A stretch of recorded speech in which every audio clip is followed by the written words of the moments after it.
The Attorney-General yesterday tabled legislation to ban harmful LGBTQ+ conversion practices.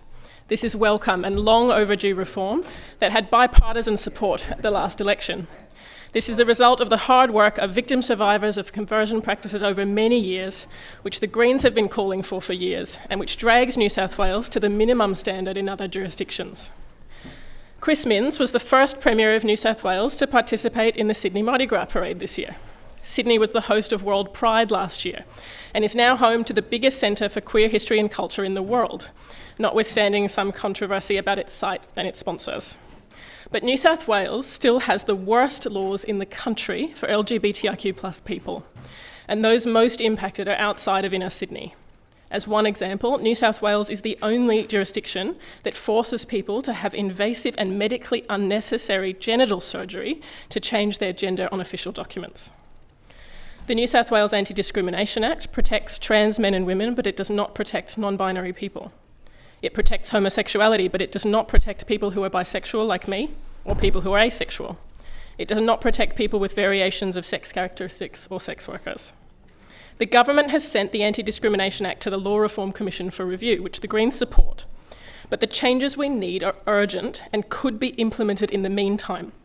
We know this is possible because this government passed amendments on religious vilification while the process was underway. Where is the same sense of urgency and priority for LGBTQIA+ people? Labor members and MPs participated in the Sydney Mardi Gras parade wearing t-shirts that said, "Labor, a future free from discrimination." The missing fine print is that this future is indefinitely distant because our community is not a priority for protection. The Sydney Mardi Gras advised MPs they were not welcome if they did not support the reforms proposed by the Equality Bill. With that bill conveniently delayed until after the parade, this assurance was never made. The Equality Bill is not perfect, but it would have already changed lives if it were passed last year, and now it's been even further delayed by the government sending it to a committee inquiry. The New South Wales Police Force has rightly been the subject of public and media scrutiny over its relationship with LGBTQIA+ communities. Widespread reporting of our community's grief for Sydney couple Luke Davies and Jessie Baird overshadowed the critical underlying issue of the Special Commission of Inquiry into LGBTIQ hate crimes. The police force was described as, quote, adversarial or unnecessarily defensive. Not in the pages of history, but in the processes of the inquiry itself. So far, the Minister for Police has committed to nothing more substantial than an internal working group in response. Police continuing to investigate themselves cannot deliver the transformative change we need. There is so much more work to do that isn't even on the political agenda, like ending medically unnecessary interventions on children with variations of sex characteristics that cause long-term harm and have already been banned in the ACT. Discrimination and mistreatment in healthcare are devastatingly reasonable fears for LGBTQIA+ people. Studies have shown that trans and gender diverse people frequently avoid seeking medical care, including in emergencies, and are missing out on key preventive health interventions like cancer screening.